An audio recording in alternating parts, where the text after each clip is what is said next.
Week 11 of the NFL season means it's time to gear up those IDP rosters, and every win counts from here on out. So, here at IDP Plus, on this show, we're going to cover top 12 rankings of defensive linemen, linebackers, and defensive backs each and every week throughout the entirety of the season to help you get those teams in shape for the fantasy playoffs. So, we're going to drop that intro and get right into the top 12 rankings.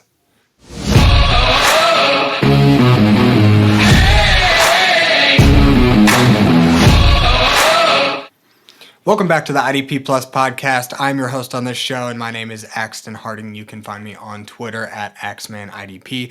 Feel free to throw me any kind of DMs with whatever questions you might have fantasy related. It could be offense, defense. Throw it out there to me, and I'll lend you my opinion. I'm not going to say I know I have all the answers, but I can definitely give you an outside opinion and possibly give you some things to consider while you're making those roster decisions as we approach the fantasy playoffs. So here on this show, we're going to cover the top 12 defensive linemen, linebackers, and the top 12 defensive backs each and every week of the season to help you gear up those rosters to compete each and every week. So without further ado, let's jump right into the top 12 defensive linemen to start off the show. And we're going to just rattle off the top 12, and we'll jump back up to the top and get into a little bit more depth as it relates to the matchups. Number one defensive lineman for the week, we've got TJ Watt. At 2, we've got Brian Burns, followed by Nik Bonitto, Will Anderson Jr., Montez Sweat, Byron Young and Jared Verse, Maxx Crosby, Myles Garrett, Andrew Van Ginkel, Aidan Hutchinson, and Micah Parsons to round out the top 12. Now let's jump back up to the top. Let's talk about TJ Watt and his matchup against the Cincinnati Bengals this week. TJ Watt comes in after having collected 12 tackles, 2 sacks, 2 tackles for loss, 5 quarterback hits, a pass deflection, and a fumble, forced fumble, and a fumble recovery over the last 3 weeks. This matchup against the Cincinnati Bengals, let's just check it out here. It's going to present a let's see. We're looking at a middling matchup overall as it relates to sacks given up to the defensive end position, where the Cincinnati Bengals have been giving up just over a sack per game to the defensive end position since they've been under Joe Flacco at quarterback. Now, of course, I'll consider that Pittsburgh has one of the most elite pass rushes in the game at this point in time. They tend to exceed expectations, and they're actually kind of getting pretty hot as of the last couple of weeks. They went on a little bit of a lull there for a little while, but over the last couple of weeks, they've really picked it back up. And I think this matchup against Cincinnati is going to present a pretty good one, where Cincinnati offensive line is very vulnerable. The only reason they haven't been giving up a lot of sacks is because of the veteran prowess of Joe Flacco, who's been able to get the ball out, been able to get it to the receivers and just get the ball out of his hands and not leave a whole lot of time for opposing pass rushers to get back there and sack him. But again, he's facing one of the best pass rushers in the league in TJ Watt, Nick Herbig, and Alex Highsmith. And I think this is going to make for a pretty competitive matchup, where this is actually going to be a divisional matchup. Pittsburgh and Cincinnati know each other like the back of their hands. There ought to be a lot of long, sustained drives and plenty of snap opportunity for this Pittsburgh pass rush to get back there and sack Joe Flacco. I would imagine he can probably absorb a few extra sacks this week against a more stout and prominent pass rush in the Pittsburgh Steelers. This matchup doesn't present a whole lot of tackle opportunity, where Cincinnati's only giving up about 6 tackles per game to the position, but they are giving up a decent amount of pass deflections. They've given up a couple of pass deflections over the last few weeks, so you're getting just under or a little over a half a pass deflection on average over the last 3 weeks, which actually ends up being about the top quarter of the league in terms of pass deflections allowed to the defensive end position. So it's a kind of a middling matchup overall, but again, elite players tend to exceed expectation. I think this divisional matchup against Cincinnati is going to be one that Pittsburgh is going to want to take advantage of, and I think TJ Watt ought to have himself a week this week. Now, Brian Burns at number 2 this week. Brian Burns coming into this Week 11 matchup against the Green Bay Packers, having collected 13 tackles, 2 sacks, 3 tackles for loss, 4 quarterback hits, 2 pass deflections, and a forced fumble over the last 3 weeks. Brian Burns has had, I would imagine, what could be, if not very close to, a career year this year in 2025.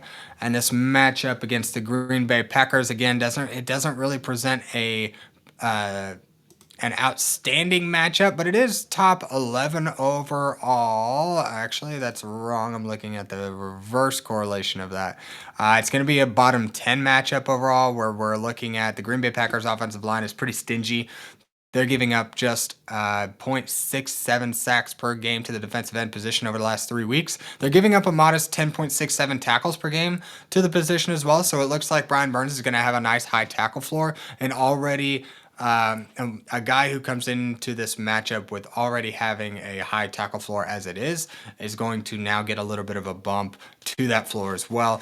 And all year long, Brian Burns has exceeded expectations as it relates to big play opportunities and sacks given up by the respective offense that he might be playing on any given week. Again, these top guys tend to not really matter a whole lot as much about the statistical averages given up, because all year long, regardless of matchup, Brian Burns has found a way to put points on your IDP roster.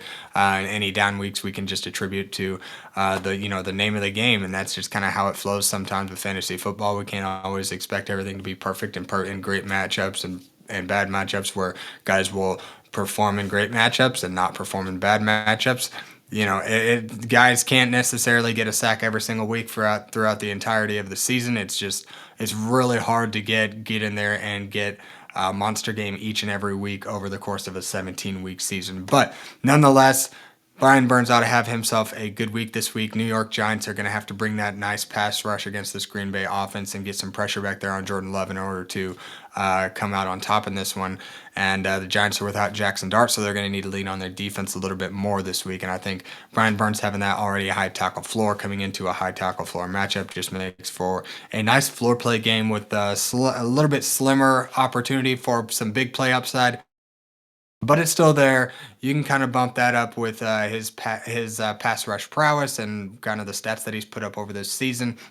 Brian Burns ought to be okay this week. I think we can expect a nice high floor play with just a little bit. Just the big plays are going to be a little bit harder to come by, but it doesn't mean it's not going to happen. I think Brian Burns ought to be just fine this week. Nik Bonitto comes in at number 3 after he went on a cold stretch there, and over the last couple of weeks has kind of since gained a little bit of steam again. And he comes into this week having collected only 7 tackles, a sack and a half, all in last week's game. 2 tackles for loss and 3 quarterback hits. Much of those statistics were garnered in last week's game. Now he comes into a divisional matchup against the Kansas City Chiefs. The Chiefs are a bottom end matchup in giving up sacks to the defensive end position, but Denver is coming in as one of the league's top pass rushes, and they're averaging, I think, a handful of sacks per game over the course of this entire season. Him, Jonathan Cooper, Zach Allen, all these guys on this defensive line are just able to generate pressure and get back to the quarterback regardless of what kind of offensive line you might have, because even if you have an outstanding offensive line, when you have a pass rush like this, you tend to find holes in that offensive line and be able to get back there to the quarterback. They can get creative with the kind of talent that they have on this defensive line, and I think Nik Bonitto is going to carry that momentum from a week ago into this big-time matchup against the Kansas City Chiefs. They're going to have to bring their A game against Kansas City if they expect to be competitive. So this ought to be a lot of a back-and-forth affair. Kansas City is going to have a lot of long, sustained drives. Kansas City likes to kind of dice you up a little bit, and they don't mind having a long 10-minute drive to get down the field and take their time going one first down at a time. So I think there's going to be plenty of pass rush opportunity for Nik Bonitto to get back there and land a sack or 2 on Patrick Mahomes. The Kansas City is, you know what? That was actually, Kansas City is a little bit more generous than that.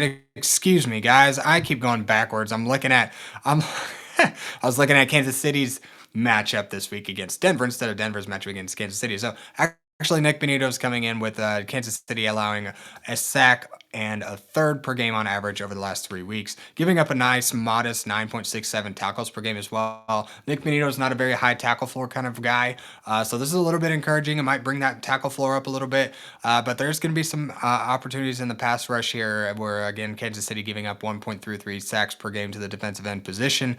It's a top 13 matchup overall, top 12 if you consider a bye week for Indianapolis, who's been giving up more sacks per game. So this is going to be a top 13 matchup for sack production and sack opportunity to defensive ends. I think Nik Bonitto is going to be the first to get back there to the quarterback if any of these pass rushers do, as he has much of this season. I think he ought to be just fine in this divisional matchup against Kansas City.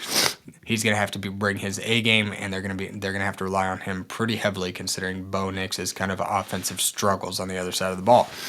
So again, we've got a nice high tackle floor for Nik Bonitto. Hopefully that'll bump up his tackle floor, and then also there's over a sack per game on average given up to the defensive end position. So there's going to be some opportunity here for some pass rush opportunity for him to land a sack this week at least, and he's one of these guys who can just pop off on any given week.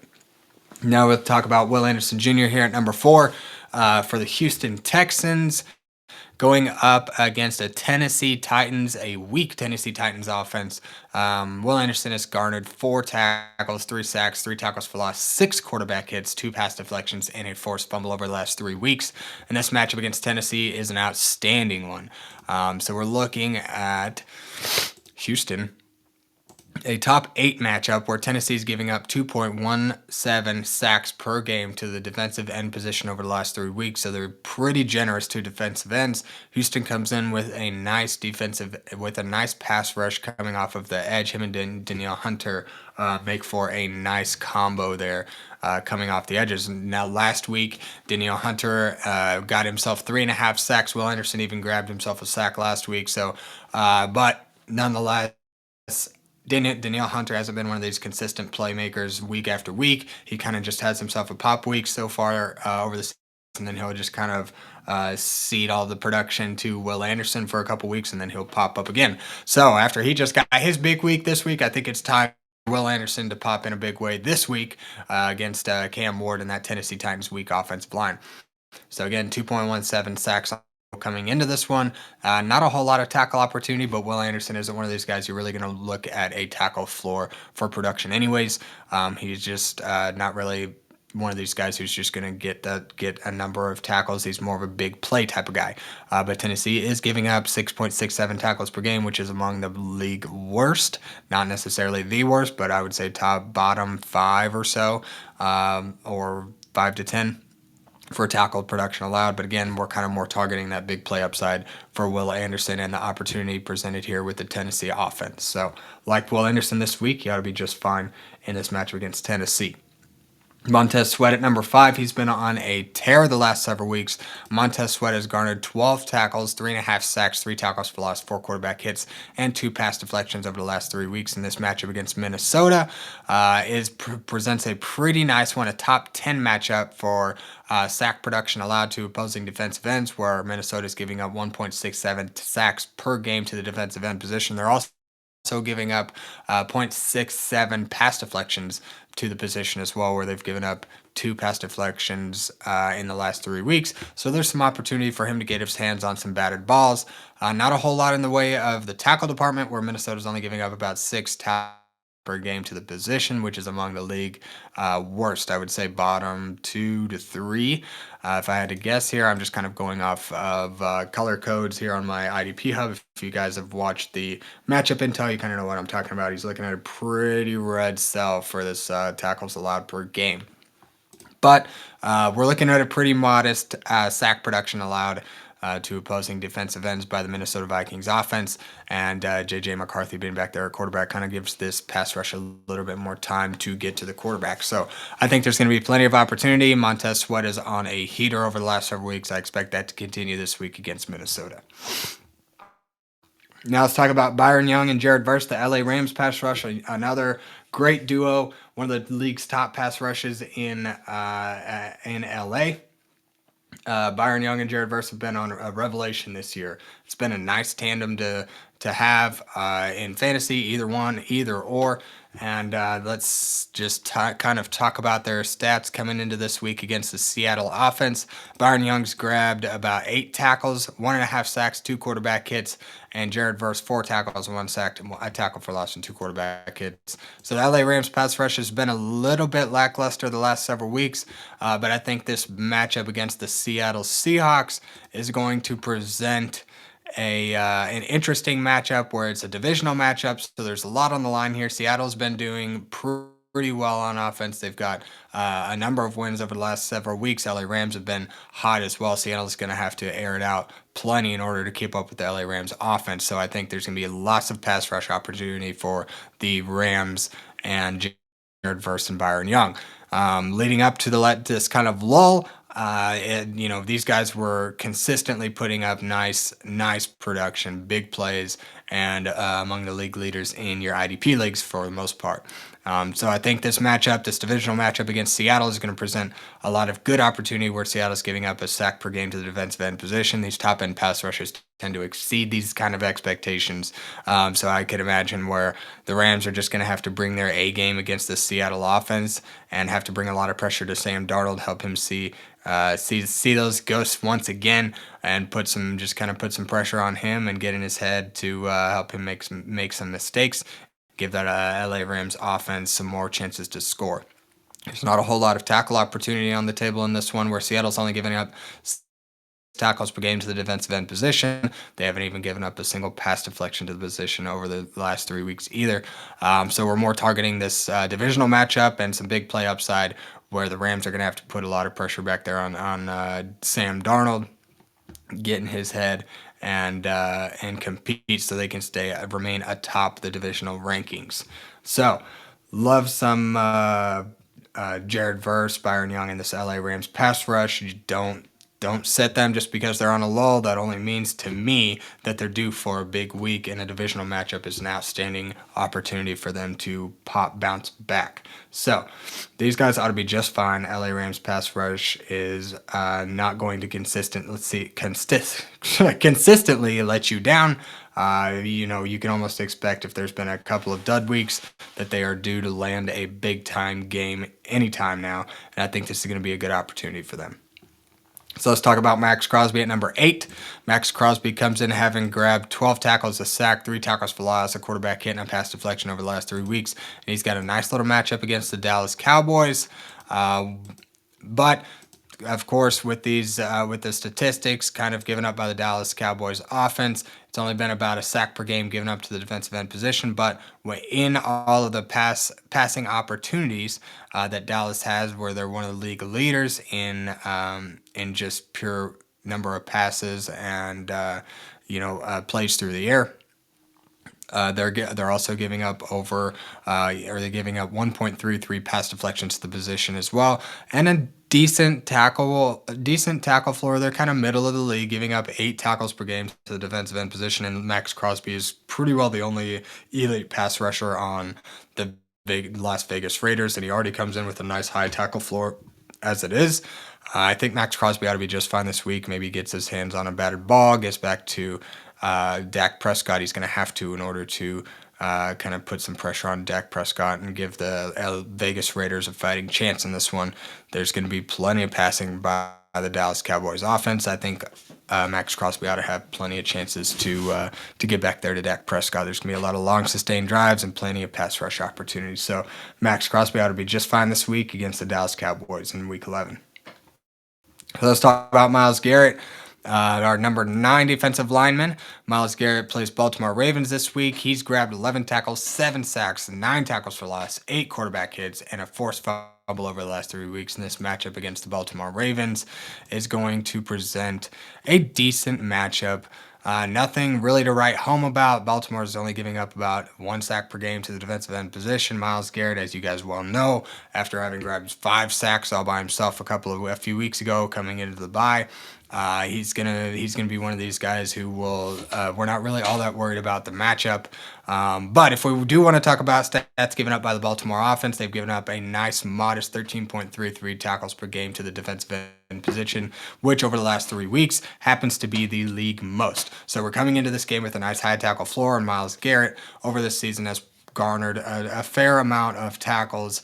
Surprisingly enough, after much of his career not really being much of a high floor tackle type of player, but this year that's kind of changed a little bit, where we've seen those tackle numbers kind of come up a little bit. So also Baltimore's giving up 1.33 pass deflections per game to the defensive end position as well. So I think Myles Garrett ought to have a nice high floor of play coming into this one, and there should be some opportunity for some big plays here And the Cleveland pass rush is the Cleveland defense overall is a pretty stout defense. They're pretty crafty there. So Myles Garrett against Baltimore and a divisional matchup against the Ravens, I think he ought to be just fine this week and have a nice high floor play kind of game as opposed to shooting for the stars with some upside, but it's going to be a little bit slimmer opportunities.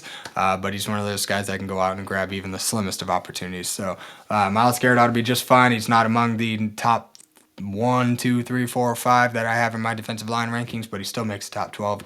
He's a defensive lineman 1 each and every week. Andrew Van Ginkel comes in at number 10. This week playing a matchup against the Chicago Bears. He's had 9 tackles, 2 sacks, 2 tackles for loss, 3 quarterback hits, and 2 pass deflections over his last 3 full games.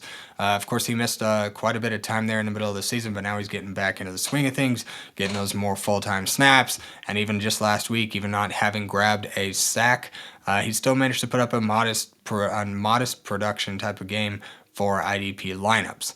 At least in the leagues that I have him, he was still putting up decent numbers in that matchup last week. So that's encouraging coming into this week where we're looking at kind of a stout matchup here where Chicago's only giving up 0.67 sacks per game to the defensive end position, but they are giving up a nice modest 9.67 tackles per game over the last 3 weeks to the position as well. There might even be some opportunity for some pass deflections also where they're giving up 0.67 pass deflections per game, which equals to be about 2 pass deflections to the position over the last 3 weeks. Now, especially with Jonathan Grenard, likely out this week. At least he left last week's game. I don't imagine he's probably going to come back this week, but we'll just have to kind of see how that plays out. But Andrew Van Ginkel and this Minnesota defense is historically, at least the last couple of seasons, been one of the highest pressure generating teams in the league. So I think Andrew Van Ginkel is going to find a way to get it done. He should remain a top 12 play each and every week. So let's talk about Aidan Hutchinson at number 11 in his matchup this week against the Philadelphia Eagles. A big matchup where Detroit's playing the Eagles. Aidan Hutchinson is coming off of 4 tackles, a sack, a tackle for loss, 5 quarterback hits, and 2 pass deflections and a forced fumble over the last 3 weeks. Some nice modest production from one of the league's top pass rushers, albeit not really a great matchup this week. Philadelphia's offensive line is pretty stout. They are not giving up but just 0.67 sacks per game to the defensive end position. They are giving up a nice modest floor of 12 tackles per game, which just so happens to be number 2 in the league over the last 3 weeks. So we've got a nice high tackle floor coming into this one. And Aidan Hutchinson is just one of those guys who just, again, tends to exceed expectations. And now that he's well versed into the season, coming off of that injury from last year, I think he's gotten well into the swing of things, and he should be able to get back there to Jalen Hurts and perhaps even land himself some big plays and add some points to our IDP rosters in that way. But either way, we've got a nice high tackle floor coming into this one, and let's see. Although he's not really lately anyways, not been one of the high floor tackle kind of guys, but he's always had some modest production, and you love to see him kind of get back into the flow of the NFL. After that injury, it's good to see him kind of get back. So I got him at number 11 this week against Philadelphia. This, again, not necessarily divisional matchup, but still two of the league's top teams going head-to-head in this matchup here in week 11. So I think Detroit and Philadelphia are going to go back and forth a lot. There's going to be a lot of long drives and plenty of pass rush opportunity for Aidan Hutchinson and the Detroit pass rush.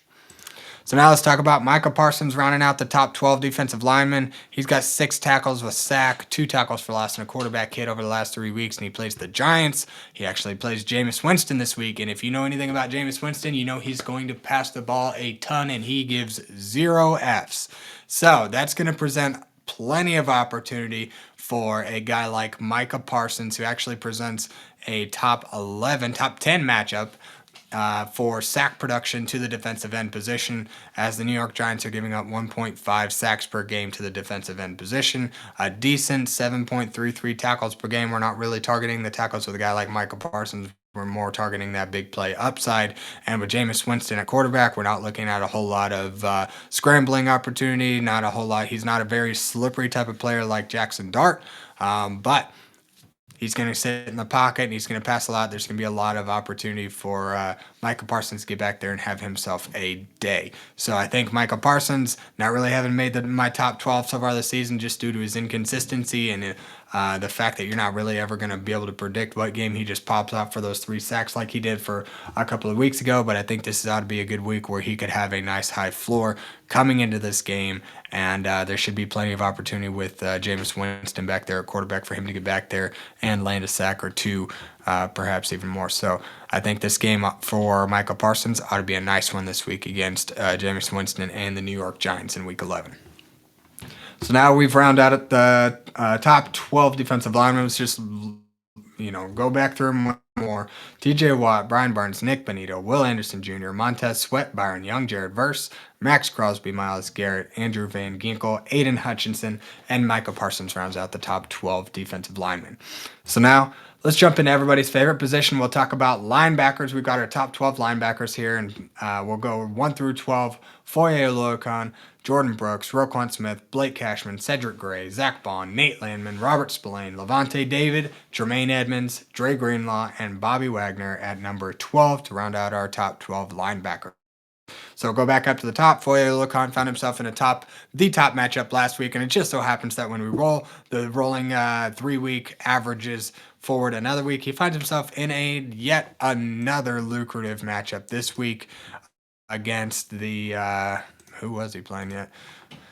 Goodness gracious, against the LA Chargers, who are missing some key offensive linemen and becoming a little bit more vulnerable to opposing defenders. Over the last 3 weeks, they're giving up a nice, modest 23 tackles per game to the linebacker position, and Foyesade Oluokun being one of I don't recall it. I have to go back and check, but for much of the season, he's been the lone full-time snap getter at linebacker there for Jacksonville. So much of these 23 tackles per game ought to be on the table for him to go out and grab. I know last week he was atop the rankings as well and kind of fell a little bit short of our expectations, getting only about 9 tackles. That's just going to happen, guys. Again, when you're talking about a 17-game season, it's hard for guys to go out and get 15, 20 tackles every single game. Game flow just happens, and sometimes there's a little bit of variability there, but nonetheless, you want to target these guys in these great matchups. You're never going to sit Foyesade Oluokun. I don't care what the matchup looks like, but when you're looking at a top-end guy in a great matchup, there's going to be even more opportunity. And 23 tackles per game on average given up to the linebacker position by the LA Chargers just presents a nice, modest tackle floor here in this one for Foyesade Oluokun. So I like this matchup for him. He sits atop at number 1. Now let's talk about Jordyn Brooks and his matchup this week against the Washington Commanders. Jordyn Brooks has garnered 30 tackles, 5 tackles for loss, a quarterback hit, a sack, and a forced fumble over the last 3 weeks. And this matchup against Washington presents a middling one where, let's see, it actually ends up being a top 8 matchup for tackle production to the linebacker position. Washington is giving up 18.33 tackles per game to the linebacker position over the last 3 weeks. So it's a nice, modest, high floor of tackles for the league leader in tackles at this point in the season. I expect nothing different from Jordyn Brooks to carry on his nice double-digit kind of average over this season into Week 11 against the Washington Commanders, and he's going to get himself some Marcus Mariota and lots of rushing, I believe. So should be Jordyn Brooks is in a nice little spot here against Washington in Week 11. Now let's talk Roquan Smith and his matchup here against the Cleveland Browns, who are running the ball a ton, leaving a lot of opportunity for opposing linebackers to grab a whole bunch of tackles. He comes in having grabbed 30 tackles, a quarterback hit, and 2 pass deflections in those last 3 games. The Cleveland Browns, let's just talk about it. See what we got. What a top 13 matchup for linebacker tackle production, where the Cleveland Browns are giving up 17, a nice modest 17 tackles per game to the linebacker position. Also giving up 2 sacks to the position over the last 3 weeks as well. So there's some big play upside here for Roquan Smith to possibly get back there behind the line of scrimmage and make some plays. Perhaps get back there to the quarterback if he gets involved in some pass rush opportunities or some blitz packages. So I think. Roquan Smith is going to be a top end player week after week. You're not going to ever sit him, no regardless of matchup. He's going to exceed expectations. He's one of those top 5 guys week in and week out. Blake Cashman at number 4, having come off a nice little stretch of the last 2 or 3 games after he came back from injury. He's been putting up some very modest numbers. To be specific, 35 tackles, 2 tackles for loss, and a forced fumble. Had a nice high tackle floor and even been able to get behind the line of scrimmage and make some big plays as well behind the line of scrimmage with those 2 tackles for loss and add some extra points to your IDP rosters. Now this week playing the Chicago Bears, who have really ramped up their rushing game over the last several weeks. Let's see here. Minnesota Vikings against the Chicago Bears. Chicago's giving up 18 tackles per game to the linebacker position over the last 3 weeks. In this divisional matchup for the Minnesota Vikings against the Bears, ought to be a lot of back and forth. Chicago's offense has been able to sustain a lot of long drives, and Minnesota's defense should get plenty of opportunity on the field to go out and make plays. And Blake Cashman, we're going to ride this heater that he's been on. 35 tackles, I believe, over the last 3 weeks has been among the league leaders, at least in the guys that in the top 12 that I've got here. So we got a nice high floor, we got a lot of tackling opportunity, and even maybe some pass deflections where Chicago's giving up a pass deflection to the position on average over the last 3 weeks. So maybe some extra points for some big plays there in coverage. So I like this spot for Blake Cashman in Week 11. Now let's talk about Cedric Gray, the man on the screen. As you can see, he has been on a tear over his last handful of weeks, where he's garnered 31 tackles, 3 tackles for loss, a quarterback hit, and a sack in his last 3 games.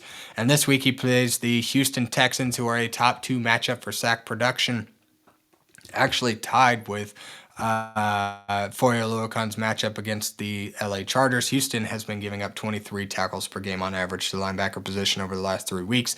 We've got a nice high tackle floor of production for the Tennessee linebackers, and Cody Barton's not going to go out there and get you 10 or 15 tackles. It's going to be Cedric Gray, who's pretty well averaged that since he took over that full-time linebacker role there in Tennessee. I expect Cedric Gray to continue his high level of production this week in a divisional matchup against the Houston Texans. I'm not going to say Tennessee is going to come out and win this thing, but they've been they're going to divisional matchups, teams kind of know each other, they know how to play one another, and although Tennessee might not be in contention, Houston isn't necessarily either. They're still going to go want to make a name for themselves, and Cedric Gray ought to be able to continue this nice little streak that he's had coming into that bye from last week. So let's talk about Zack Baun at number 6. Zack Baun comes into this matchup against Detroit, having garnered 24 tackles, a sack, 2 tackles for loss, a quarterback hit, and 2 pass deflections in coverage. Zack Baun gets it done in plenty of ways. Lots of big play opportunity. He's involved in some blitz packages, and he does well in coverage as well. Makes plays behind the line of scrimmage. In this matchup against Detroit is going to present a nice little matchup here, top 9 matchup for tackle production allowed to the linebacker position, where Detroit's giving up 18 and a third tackles per game on average to the position over the last 3 weeks. They're also giving up a sack on average to the position over the last 3 weeks. So they've given up 3 sacks to opposing linebackers over the last 3 weeks. And with Zack Baun being pretty involved in blitz packages and those pass rush opportunities, perhaps there's some big play opportunity on the table here for him to go out and grab. The only caveat with that might be if Nakobe Dean instead gets rushed at the passer, since Zack Baun is pretty good in coverage. But nonetheless, he's still involved in those blitz opportunities and the pass rush. And even if he is in coverage, perhaps he can get his hands on some batted balls or something like that, and add to your IDP rosters that way. But nonetheless, he finds a way to get it done. He's not just a single how do you want to say it? He's not just a one-dimensional type of player where he's only going to get a bunch of tackles. He tends to get it done making plays behind the line of scrimmage, whether it just be a tackle for loss, even a sack, and he can also get his hands on some battered balls in coverage. So love Zack Baun this week in this matchup against the Detroit Lions. So let's talk about our number 7 linebacker, Nate Landman, against the Seattle Seahawks this week. Nate Landman has 25 tackles, a sack and a half, 3 tackles for loss, a quarterback hit, and 2 forced fumbles over the last 3 weeks in this matchup against the Seattle Seahawks. Presents a middling, or actually it ends up being a bottom end matchup as it relates to sack production or tackle production to the linebacker position, where Seattle's only given up about 14 tackles per game to the position. But Nate Landman hasn't really mattered what kind of matchup he's in. He's the lone full-time snap getter there in LA as far as linebackers go. They kind of rotate there at the LB2. So I think a lot of these 14 tackles on the table ought to be much of his this week, and maybe he can get his hands on a batted ball or come up with an interception. I believe he's got a couple on the year already, so it's not out of his wheelhouse for him to go out and get some interceptions. Where Seattle's also even given up some pass deflection on average over the last 3 weeks to the linebacker position, so perhaps there's some opportunity in coverage for Nate Landman to add some points to our IDP rosters that way.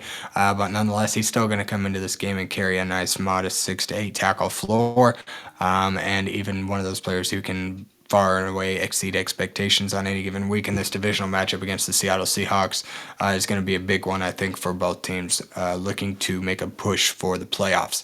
So Nate Landman's going to have to come up big in this matchup against Seattle. I like this spot for him. So let's talk Robert Spillane playing on Thursday Night Football.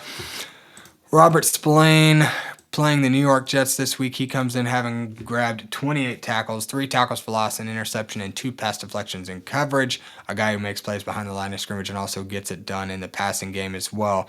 Gets it done in coverage. And this week against the New York Jets, the Jets run the ball a lot. So that's going to present a lot of tackling opportunity. They end up being a top 7 matchup for tackle production given up to the linebacker position, where the Jets are giving up 18.33 tackles per game to the linebacker position over the last 3 weeks. Also giving up, a few pass deflections and I think half a sack over the last 3 weeks. So there's some opportunity there for some big plays behind the line of scrimmage and some.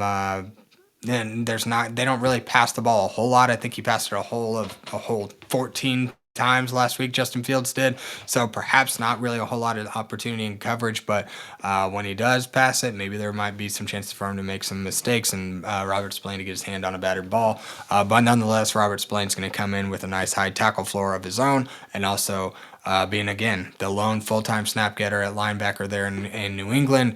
I think this matchup is going to give him a nice high tackle floor, and it's, again, a divisional matchup where New England's on a run. They're going to look to continue this win streak and add to that. So New York has actually been one of those teams kind of putting it to their opposition and remaining competitive even with the low volume of passing. They've just been able to run the crap out of the ball, and they're doing kind of the right things to stay competitive and make these games go back and forth quite a bit. New England's going to be able to push the ball downfield and give a lot of opportunity for snaps and tackle opportunity for opposing linebackers or the Jets. Anyways, they're running the ball a ton. Breece Hall and Justin Fields have been just kind of going back and forth, and this New York Jets team just loves to run the ball, and that's going to lend well to a lot of tackle opportunity for New England. So I like this spot for Robert Spillane in Week 11. So let's talk about Lavonte David, our number 9 linebacker this week. Lavonte David playing the Buffalo Bills in a big matchup for Tampa Bay.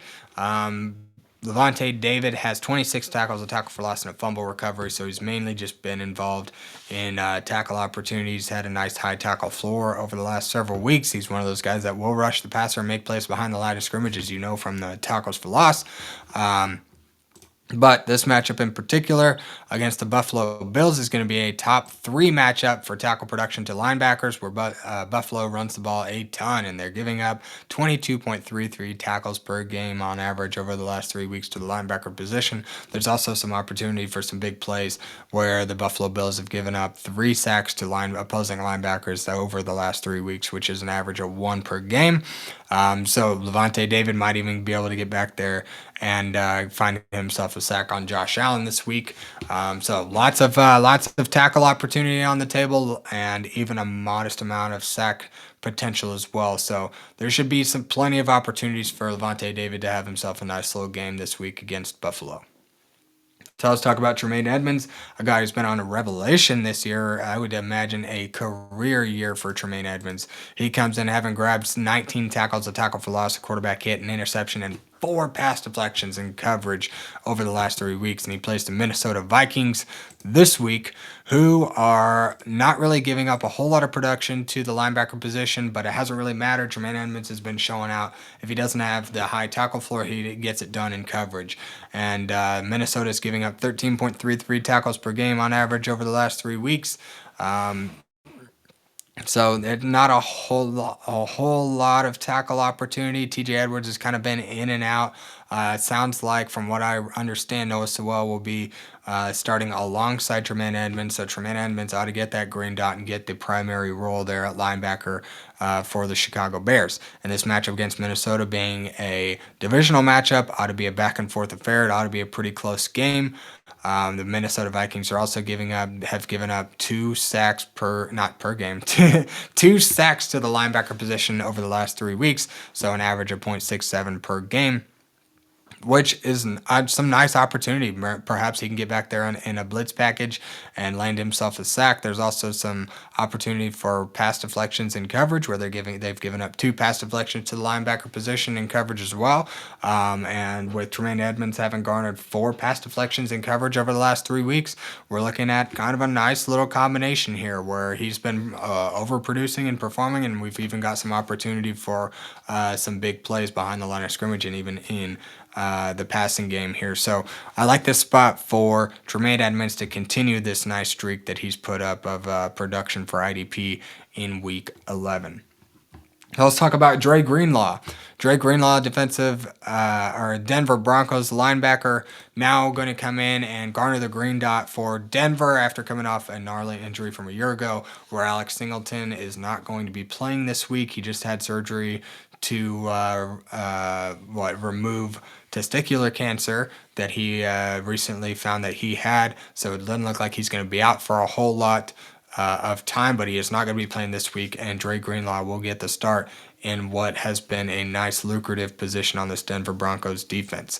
Dre Greenlaw, in his first few games back from injury, has 19 tackles, a sack, a tackle for loss, 2 quarterback hits, a pass deflection, and a forced fumble. And Dre Greenlaw's been able to get it done. He's been in on a lot of rush defense opportunities. Even in his limited snaps, he's been able to put up a hefty amount of production for your IDP team since he's come back from injury. And now playing the Kansas City Chiefs. Kansas City Chiefs have been among the top. It's a top 4 matchup for tackle production allowed to opposing linebackers. Kansas City's been running the ball a lot more over the last 3 weeks.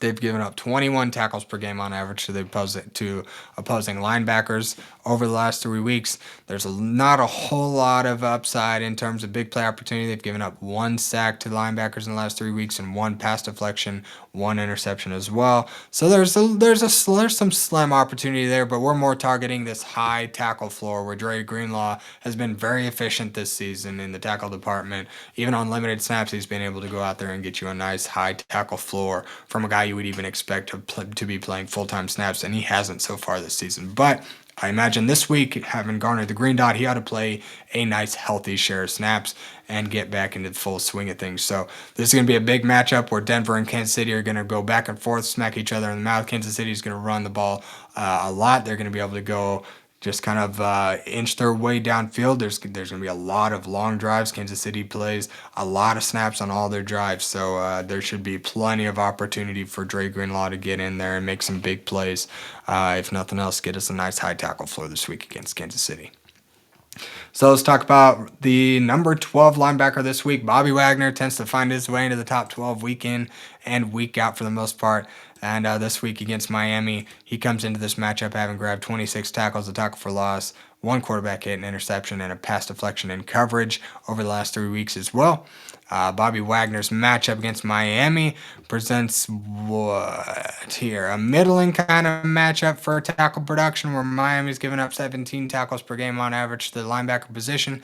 They're giving up a pass deflection in coverage as well on average over the last 3 weeks, but Bobby Wagner's not really one of the league's top pass defenders in coverage for at the linebacker position, but he is one of those guys who's going to go out there and get you a nice 8 to 10 tackles per game and maybe get a couple behind the line of scrimmage. And this matchup against Miami is, I think, going to be a more presentable one than maybe it might seem on the surface level. But 17 tackles per game. He's the run stuffing linebacker there in Washington. I imagine he's going to soak up a bulk of those over Frankie Louvu and perhaps get his hand on a better ball in coverage. So I think this ought to be a nice spot for Bobby Wagner in Week 11. So again, we'll go back up and talk about, we'll just kind of run through the top 12 again before we get into the defensive backs. At number 1, we've got Foyesade Oluokun, Jordyn Brooks, Roquan Smith, Blake Cashman at number 4, Cedric Gray, Zack Baun, Nate Landman, Robert Spillane comes in at number 8. Then we've got Lavonte David, Tremaine Edmunds, Dre Greenlaw, and Bobby Wagner to round out the top 12 linebackers for Week 11. So now let's get into the defensive backs, our top 12 defensive backs for Week 11. We've got Tykee Smith at number 1, Talanoa Hufanga at 2, Derwin James, Quentin Lake, Brian Branch, Kamren Curl, CJ Gardner-Johnson, Jamel Dean, Amani Hooker, Harrison Smith, Nick Emmanwori, and DaRon Bland to round out the top 12 defensive backs for this week.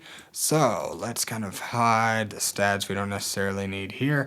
And we're going to talk about Tykee Smith and his matchup this week. Tykee Smith playing the Buffalo Bills. Buffalo is kind of a middling type of matchup. Where am I at here? Buffalo. Oh, it's a bottom end matchup for tackle production to the safety position, but it hasn't really mattered for a guy like Tykee Smith. Even in a poor matchup last week, he was able to go out there and get some top end numbers for IDP. There's 13 tackles on the table where Buffalo's giving up that 13 tackles per game to the safety position. They're giving up a pass deflection in coverage, and they've given up an interception to the position over the last 3 weeks as well. I'm not really all that outstanding of a matchup whereas in terms of stats allowed, but Buffalo, Tampa Bay ought to be a lot of back and forth. Tampa Bay is pretty competitive. Baker Mayfield's going to let it fly, and Buffalo just kind of likes to bully people, and they're going to run the crap out of the ball. And Tykee Smith, being one of those guys lining up around the line of scrimmage a hefty amount, ought to be right around the ball and right where we need him to make plays and garner some nice production for us for IDP in this matchup against Buffalo. I think it's going to be a nice one. So let's talk about Talanoa Hufanga in this matchup this week. Let's see who he's playing. The Kansas City Chiefs. He's got 25 tackles, a sack, a tackle for loss, a quarterback hit, and 2 pass deflections in coverage over the last 3 weeks. And this matchup against Kansas City is going to present a number 1 matchup for tackle production to opposing safeties, where Kansas City is giving up 20.67 tackles per game to the safety position over the last 3 weeks, giving up a nice healthy amount of tackles to the position, also giving up 1.33 pass deflections in coverage to the position as well.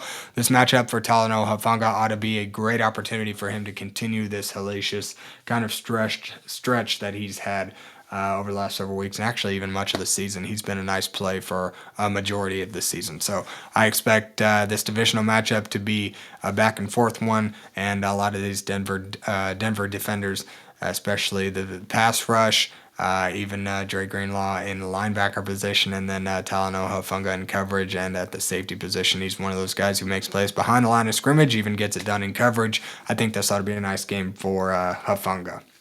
So let's talk about Derwin James, LA Chargers safety, coming into this week playing the Jacksonville Jaguars. He's got 18 tackles and 3 quarterback hits in the last 3 weeks. And Jacksonville has been modest to the safety position, where they're giving up 16.33 tackles per game on average to the position over the last 3 weeks. They've also given up a sack to the position. They're giving up almost 3 pass deflections in coverage to the position as well, where they've got a lot of their pass catchers going down. Now they're dealing with a lot of second and third string kind of wide receivers. who aren't necessarily as efficient in the passing game. So Trevor Lawrence has kind of had to take his time, and they're not necessarily where they need to be. So it just lends well to a little bit more opportunity for pass deflections and even interceptions. They've given up an interception to the safety position in the last 3 weeks as well. So again, we've got 16.33 tackles on the table coming into this matchup for Derwin James. I think he ought to have himself a week against Jacksonville. So let's talk Quentin Lake at number 4. Quentin Lake comes into this matchup with against Seattle, having grabbed 19 tackles, a sack, a tackle for loss, 2 quarterback hits, 3 pass deflections in coverage, and a forced fumble over the last 3 weeks. And Seattle's been pretty generous to the safety position. It's a middling matchup for tackle production, about 13.67 tackles per game on average over the last 3 weeks. There's been some opportunities for pass deflections as well and interceptions, albeit a slim one. Just giving up 1 of each over the last 3 weeks to the safety position.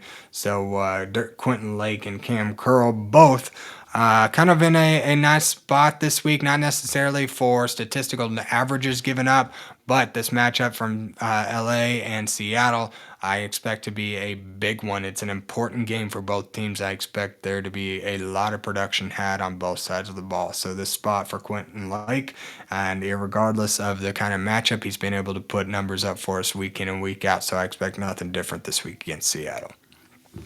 So let's talk about Brian Branch finally popping back onto the scene. He's got 20 tackles, a sack and a half, a tackle for loss, and 2 quarterback hits in the last 3 weeks. And he's got a matchup this week against the Philadelphia Eagles. And the Philadelphia Eagles, that's weird. I don't know what's going on there. Okay, my stuff froze up on me for a sec, but here we go. Brian Branch, Philadelphia Eagles. Philadelphia is giving up a decent top 13 matchup, top 12 matchup, if you want to consider one of these bye weeks kind of get out of there. I've got Indianapolis would technically be in the top 12 for production allowed to the position, but they're on bye week this week, so we're calling it a top 12 matchup for Brian Branch for tackle production. Whereas Philadelphia is giving up 15 tackles per game on average over the last 3 weeks to the safety position. And Brian Branch kind of being right there around the line of scrimmage in Philadelphia, loving to run the ball a lot. I think there's going to be plenty of opportunity for tackle production. There's also a slim chance for some sack opportunity where Philadelphia has given up a half sack to the position. They've given up 2 pass deflections in coverage as well to the safety position. So slim opportunity for big plays, but this Brian Branch he popped on last week with a sack and a half. I expect that to continue this week. This is going to be a huge matchup against Philadelphia this week. 2 of the league's top teams going back and forth. There's going to be a lot of scoring. I would imagine Detroit's putting up a lot of points. Philadelphia's going to have to do something to keep up with Detroit. And especially being the former champs, they got to make a name for themselves and keep in this game. So I expect this to be a very back and forth game. Philadelphia is going to still run the ball a lot. They've been getting to Saquon a lot more, and Brian Branch being around the line of scrimmage is just going to lend well to a lot of tackle opportunity. So let's go back talk about that LA Rams matchup with Kamren Curl. I talked mostly about the matchup there with Quentin Lake. It still kind of lends well to Kamren Curl as well, where this matchup against Seattle is going to be a nice one. Kamren Curl has 21 tackles, a quarterback hit, and a pass deflection in coverage over the last 3 weeks. This matchup against Seattle, again, is going to be a lot of back and forth. LA is going to come out and start to score early, and the Seattle Seahawks are going to have to keep up with them, and there's going to be a lot of opportunities for plays and coverage. And with Kamren Curl being a guy who tends to line up around the line of scrimmage and get involved in some big plays there behind the line of scrimmage, and also even get his hands on some batted balls in coverage as well, I think he ought to be just fine this week, along with Quentin Lake. So let's talk about C.J. Gardner-Johnson at number 7. C.J. Gardner-Johnson comes into this matchup against Minnesota this week, having grabbed 20 tackles, 3 sacks, 3 tackles for loss, 3 quarterback hits, and a forced fumble in the last 3 weeks. And Minnesota is going to present where are we at here? Minnesota. Where are we? It's like bottom of the barrel matchup for Chicago. It's slot corners. So let's see. Yeah, he's been playing slot corner for Kyler Gordon. So let's just take a look here, shift our filters here to the cornerback position. It's still going to be, actually, let's see. Oh, goodness gracious. I'm sorry, guys. Yeah, it's a middling kind of matchup. Minnesota's giving up 12.33 tackles per game to the cornerback position. I imagine much of those are going to go to the slot corner. Minnesota's going to pass the ball a decent amount. They don't pass it a whole ton. But CJ Gardner-Johnson has been getting it done behind the line of scrimmage in the blitz game with those 3 sacks, 3 tackles for loss, and 3 quarterback hits.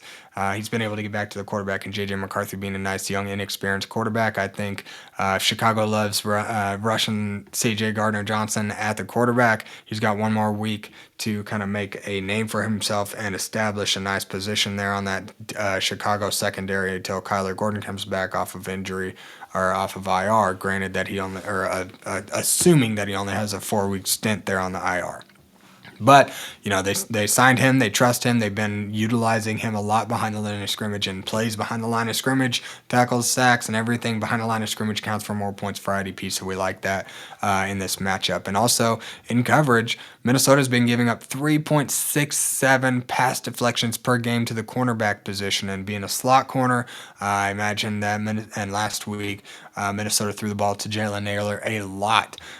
So there's going to be plenty of opportunity for CJ Gardner-Johnson to get his hands on maybe a pass in coverage. They've given up two interceptions to the position in the last 3 weeks as well. So there's some big play opportunity and a nice modest tackle floor coming into this matchup. So I like the spot for CJ Gardner-Johnson to continue what he's been doing the last handful of weeks. So let's talk about Jamel Dean, the Tampa Bay Buccaneers cornerback. We had him on here last week, and he showed out with a nice interception. That was nice to see. He also finds himself in a nice, lucrative matchup against Buffalo this week. Buffalo's given up 16 tackles per game to the cornerback position. Jamel Dean is in a nice spot here. There's also Buffalo's given up a sack to the cornerback position in the last 3 weeks as well. About 1.67 pass deflections in coverage. Not a whole lot of big play opportunity, but we're looking at a nice high tackle floor for Jamel Dean coming into this matchup against Buffalo. Tampa Bay, again, they're going to be throwing the ball a lot. Baker Mayfield loves to air it out and find the end zone, and he tends to get 2 or 3 touchdowns or so. So Buffalo is not just going to be able to run the ball and be able to eat up clock in that way where they give the ball to Tampa Bay and they don't score on any given drive. Tampa Bay is going to push that ball downfield and look to score. So this ought to be a really back and forth affair, and I expect a lot of production on both sides of the ball, and I think Jamel Dean ought to be a beneficiary of that. If nothing else, just in the tackle department. All right, so let's talk about Amani Hooker at number 9. Amani Hooker finds himself in a nice little spot this week. Let's see. Tennessee. Yeah, he comes into this week having grabbed 18 tackles and 3 pass deflections in coverage over the last 3 weeks, and he's got a matchup against the Houston Texans, who are giving up 15.67 tackles per game to the safety position. Also they've given up a single sack and 1.67 pass deflections in coverage on average over the last 3 weeks. They've given up 1 sack over the last 3 weeks as well. So this matchup against Houston is a nice generous matchup. They've been pretty modest to the safety position over the last 3 weeks. I expect that to continue, and for Amani Hooker to have himself a nice high tackle floor game this week. Maybe get his hands on a ball in the passing game and kind of add some big play points to our teams in that way. So love the spot for Amani Hooker in Week 11. So now let's talk about Harrison Smith, a Minnesota Vikings strong safety. He's got 19 tackles, a pass deflection, and a forced fumble recovery in the last 3 weeks. He's got Chicago this week. And Chicago's going to present a nice little top 9 matchup for safety tackle production, where they're giving up 16.33 tackles per game to the safety position. Also having given up 2 pass deflections over the last 3 weeks to the position. So not a whole lot in the passing game, but a nice high tackle floor for a guy like Harrison Smith, who's historically been a high tackle floor type of player.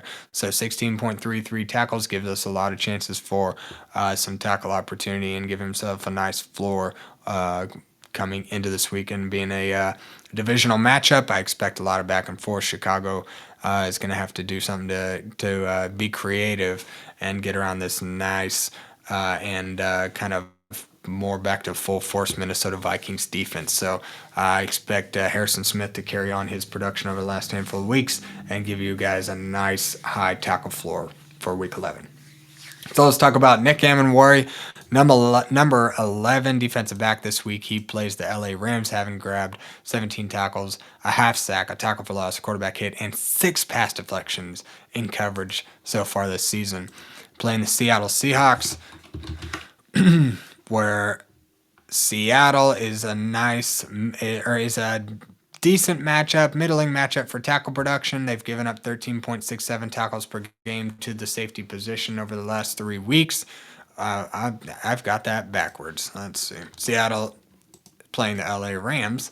Oh my gosh, guys. It's been a long week. It's a late night, so bear with me here. But LA presents a top 4 matchup, actually, for tackle production to opposing safeties. So Nik Bonitto finds himself in a nice spot where LA is giving up 17.67 tackles per game to the safety position. We've got a nice high tackle floor coming into this one. Also, some opportunity for pass deflections and coverage. They're probably top 10 to 15, giving up 1.33 tackles per game to the, or not tackles, 1.33 pass deflections per game to the safety position as well. Nik Bonitto is kind of heating up a little bit, especially after a big week last week. I expect him to carry that momentum into this week with a nice high tackle floor and maybe some opportunity for some pass deflections and coverage where LA is going to pass the crap out of the ball, and there's going to be lots of opportunity for him to get his hands on one of those Matt Stafford passes in coverage. So I like this spot for Nik Bonitto to kind of carry that momentum into a Week 11 matchup against LA. So now let's talk about DaRon Bland, rounding out the top 12 in our defensive backs. He's a slot corner for the Dallas Cowboys.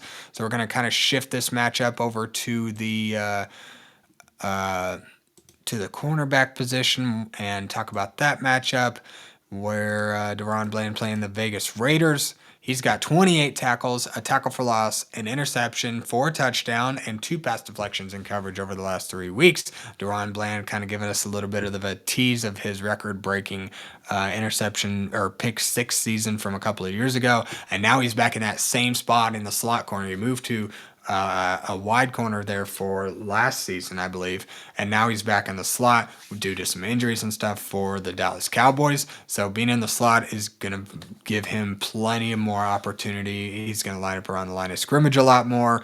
We're going to see him just be able to get more opportunity for big plays and kind of maintain that nice high tackle floor.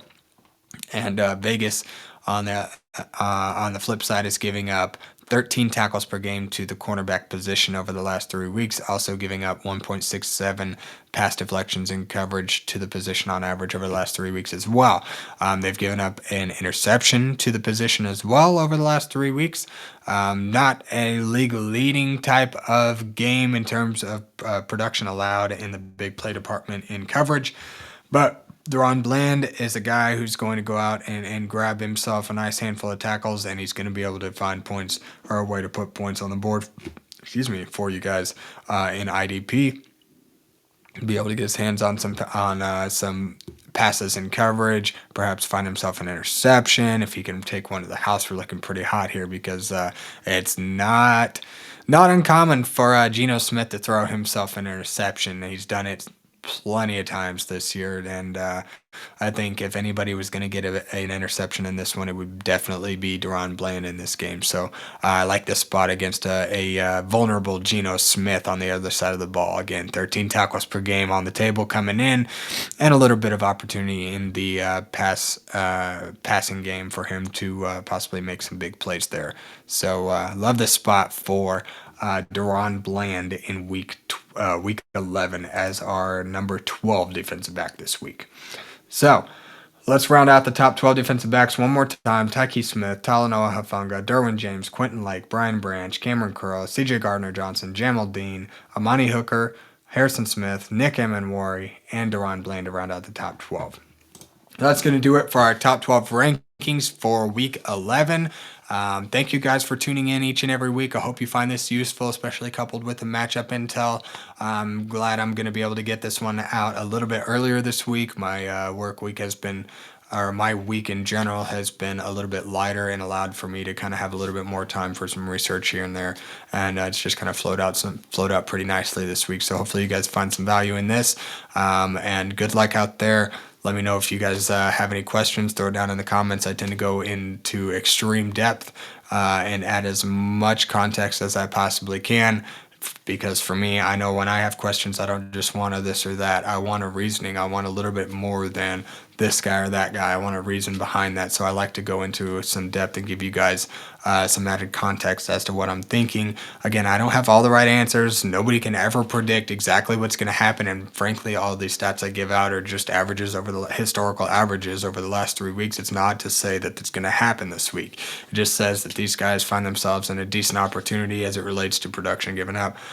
Just by kind of how the opposing offense operates over the recent history. So, again, thank you all very much for supporting us on this show. Go ahead and check out all the other shows. We've got a lot of valuable information out there on the YouTube channel. So go check out the other shows. The other guys are putting up some great stuff that you guys can probably find some value in as well. So other than that, I'll see you guys back next week. Good luck in your Week 11 matchups. We're getting close to fantasy playoffs. And again, let me know about any questions you have in the comments, and I'll talk to you guys there. So we'll see you back next week for Week 12 rankings. Thank you for watching the IDP Plus YouTube network. If you enjoyed this video, give it a thumbs up and don't forget to subscribe to our channel. Be sure to tap the bell icon to get notified whenever we upload new content.